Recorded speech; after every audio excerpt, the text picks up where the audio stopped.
Eu tô tendo uma premonição que você vai virar inscrito nesse canal. Enfim, assistir um dos filmes de terror mais aguardados dos últimos anos, pelo menos pra mim. 14 anos de espera para um fã de uma franquia que eu já reassisti milhares de vezes. Eis então que a gente chega com esse novo lançamento direto dos cinemas e eu vou contar pra vocês se valeu a pena ou não toda essa espera. Mas antes eu peço que você se inscreva nesse canal, curta esse vídeo e compartilhe com seus amigos, principalmente aqueles amigos que não gostam de vídeo com spoiler, porque aqui vai ter duas partes. A parte onde eu não dou nenhum spoiler e a parte que eu comento com vocês sobre a minha experiência de maneira mais completa.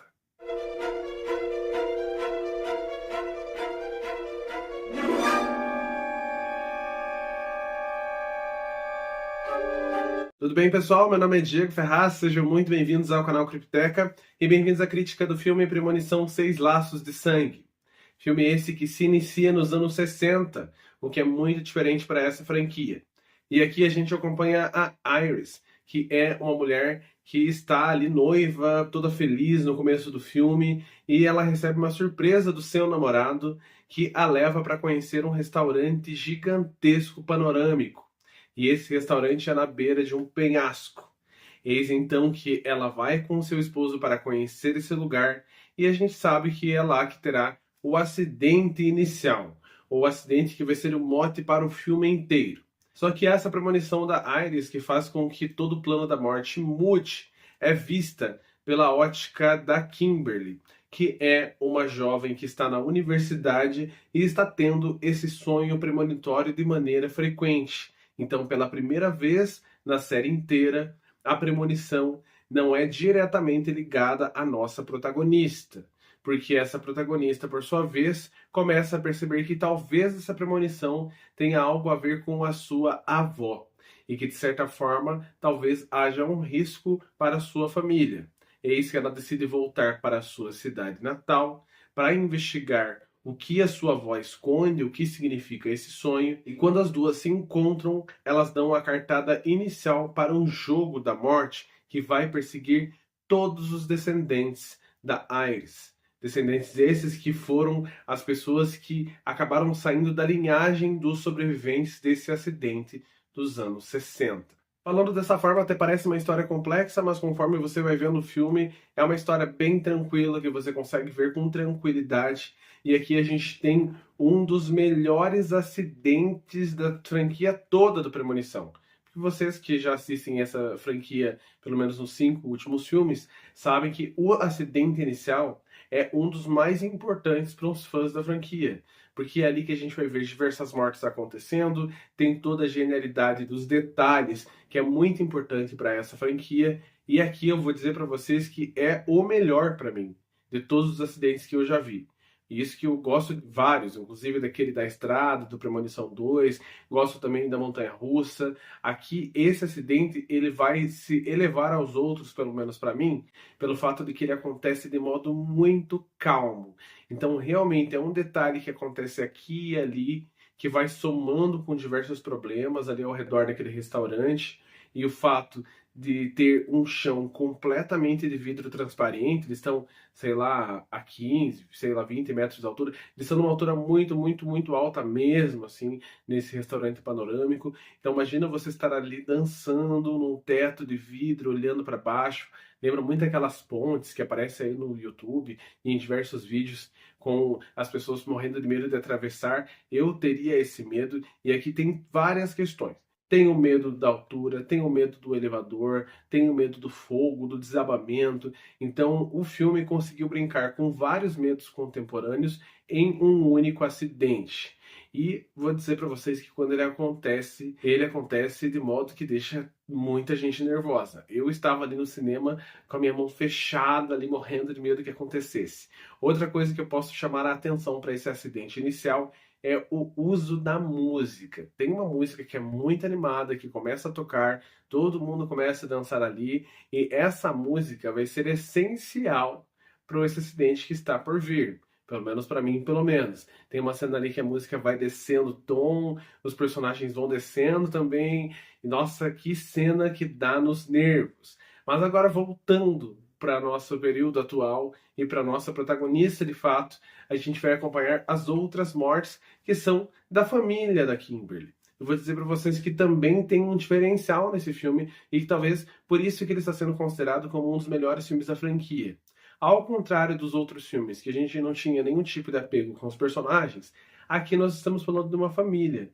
E todos eles são legais por si só. Porque tem essa questão de que todos se gostam muito, tem toda essa questão do carinho, e a gente consegue sentir isso em tela e dar aquele dozinho de qualquer personagem que morra. Pelo menos eu senti esse dó, não tem nenhum personagem que é descartável. Isso aconteceu muito em outras premonições, que tinham personagens odiosos, que a gente queria que morresse de uma vez, por mais que as mortes fossem aterrorizantes, como é o caso daquelas meninas que são queimadas naquela máquina lá de bronzeamento artificial, ou daquele cara que morre com o Buda na cabeça, que eram personagens que a gente não estava gostando mesmo, a gente só estava esperando que eles morressem. Claro que não queria que fosse daquela forma, né? Mas assim, não causou aquele impacto à morte, aquele impacto emocional. Aqui tem várias pessoas que têm esse impacto. Eu fiquei com muito dó de muitas cenas, de muitos personagens, não queria que acontecessem daquela forma.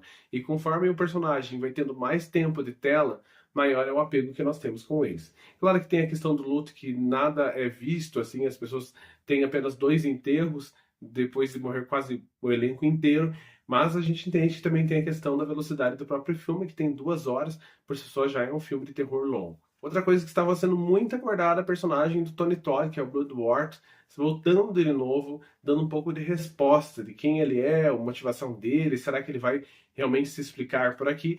E eu vou dizer para vocês que aqui ele se explica, a gente entende quem é esse personagem, qual é a sua relação com todos os outros filmes da Premonição. Então é bem interessante que ele tem um bom fechamento de franquia, um bom fechamento de personagem como um todo. E isso é muito importante também, porque infelizmente o Tony Todd faleceu, então a gente não vai ver mais esse personagem.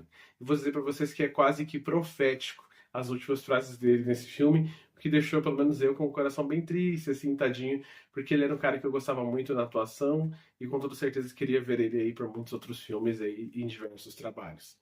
E fazendo um resumo geral, tem vários acidentes muito legais, muito sangrentos, muito criativos, coisas que você vê no trailer e que você imagina que vai acabar de uma forma. Pode ficar tranquilo que não vai acabar daquela forma. E infelizmente tem um acidente muito aguardado no trailer, que ele foi cortado da ilha da edição, então não acontece. É um acidente que eu estava com muita expectativa, mas de resto todos os acidentes acontecem e são surpreendentes à sua forma, assim como diversos acidentes que ocorrem no acidente principal. O filme como um todo vai agradar diversos fãs da franquia. Eu saí lá do sessão de cinema muito agradado, gostei bastante, senti essa vertigem que eu gosto de assistir em Premonição, só que não tem tantas mortes quanto os outros filmes da franquia, então eu fiquei esperando um pouquinho mais. A cena de finalização, que é a cena que diversas pessoas estão criticando, eu gostei bastante quando eu assisti o filme no cinema. Para mim me lembrou muito os outros filmes. Não foi nada tão além do esperado, mas era algo que eu já esperava num filme como aquele. Claro que poderia ser um pouco melhor, aí a gente vai conversando aí sobre algumas teorias. Agora vai começar a minha parte com spoiler, então fica aqui só se você realmente quer ter alguns spoilerzinhos. Não vou contar para vocês todas as partes do filme, até mesmo por respeito a vocês, mas vou dizer para vocês que há alguns acidentes aqui que são incríveis, começando pelo acidente da máquina de ressonância magnética que acontece com 2 irmãos ali. E esse acidente, ele é bem paliativo como todos os acidentes da franquia. E aqui vai sendo de um crescente insuportável. Porque esses personagens, eles vão em determinado momento ali para um hospital e lá eles percebem que talvez eles tenham que morrer e retornar. Que foi a ideia que Bloodworth deu para eles ali, o agente funerário, que é a única forma de enganar a morte. Então, um deles, como tem alergia a amendoim, decide comer então, enfim, o seu amendoim mortal. Só que para pegar esse amendoim nessa máquina, eles acabam balançando bastante ela e soltando uma pequena molinha que vai ser importante depois. E eles se trancam dentro de uma sala essa que tem uma máquina de ressonância magnética e que eles vão ligar. Lembrando que um dos personagens está cheio de piercing, porque é o personagem que inclusive aparece naquele trailer, que parece que ele vai morrer ali naquela mesa de tatuagem, ele não vai morrer ali. E a gente vai ver então esses 2 personagens ali naquela sala, enquanto essa máquina vai ligar e vai aumentar cada vez mais a sua intensidade. O aterrorizante nessa cena é que tem outro elemento ali que é uma cadeira de rodas, que é a ideia do irmão do cara, deixá-lo na cadeira de rodas quando ele tiver esse ataque, não dar a epinefrina, né, que é para acabar com essa crise, para que ele morra mesmo e depois ele seja trazido de volta no próprio hospital, que é uma coisa perto dali. Essa cadeira de rodas vai ser o suficiente para empurrar um desses personagens pela abertura da máquina de ressonância magnética.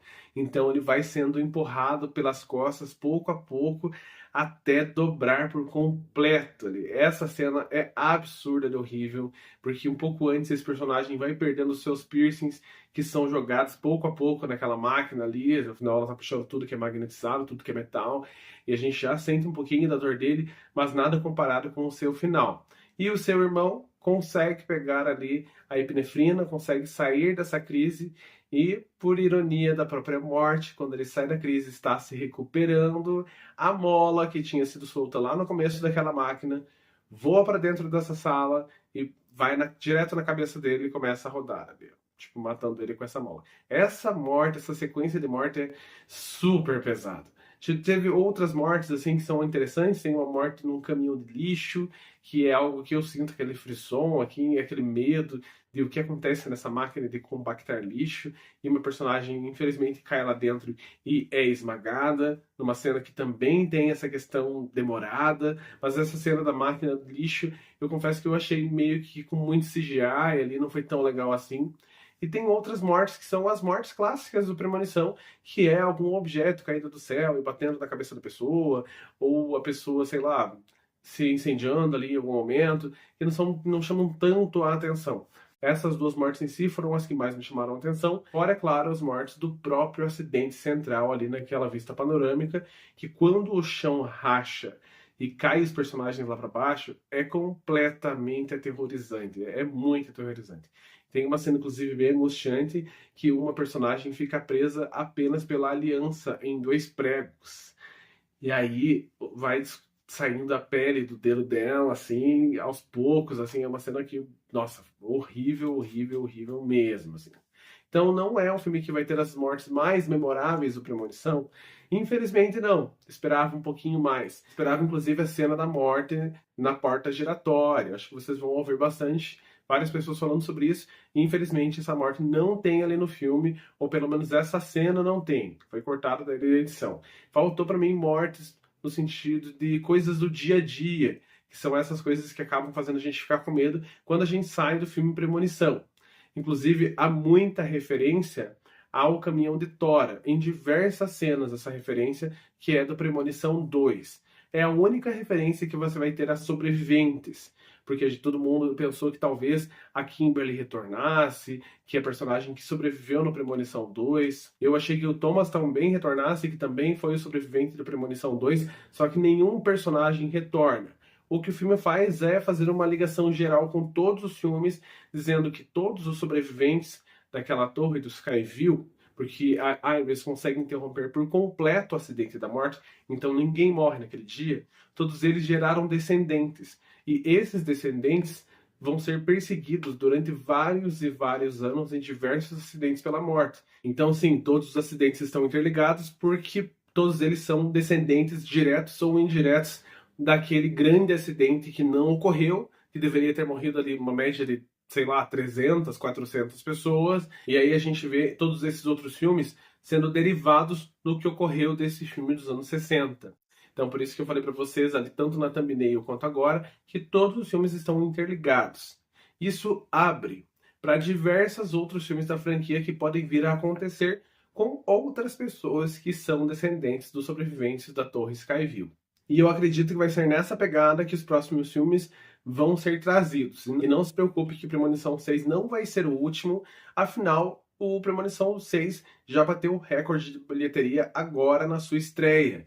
Então, com todo esse sucesso, com toda certeza vai ter Premonição 7 e eu já estou ansioso. Sobre a cena final, a gente tem a cena clássica de todos os personagens morrendo. Sobreviventes, que são os dois irmãos, a Kimberly e o seu irmão, o Corey, acabam falecendo ali num acidente aonde um trem descarrilha trem esse que está com algumas toras, e essas toras acabam batendo neles. Eu gostei bastante porque eu me senti conectado com o filme 2, gostei mesmo, dei risada no cinema, é aquela coisa meio engraçada. Inclusive, o filme inteiro tem um tom cômico, por mais incrível que pareça, e ele consegue segurar esse tom cômico aí. Então agora sim, finalizo com todos os spoilers possíveis, ainda tem diversas mortes que você vai assistir e vai acabar se surpreendendo dentro do próprio filme, deixei para você esse espaço de respeito, e espero que você comente comigo o que você achou. Qual que é o acidente favorito seu da premonição? Vou dizer para vocês que o meu era, até então, aquele do bronzeamento artificial. Agora, esse da máquina de ressonância magnética ficou ali junto desse grande acidente que eu gostei demais. Comenta aí embaixo que eu tô bem curioso.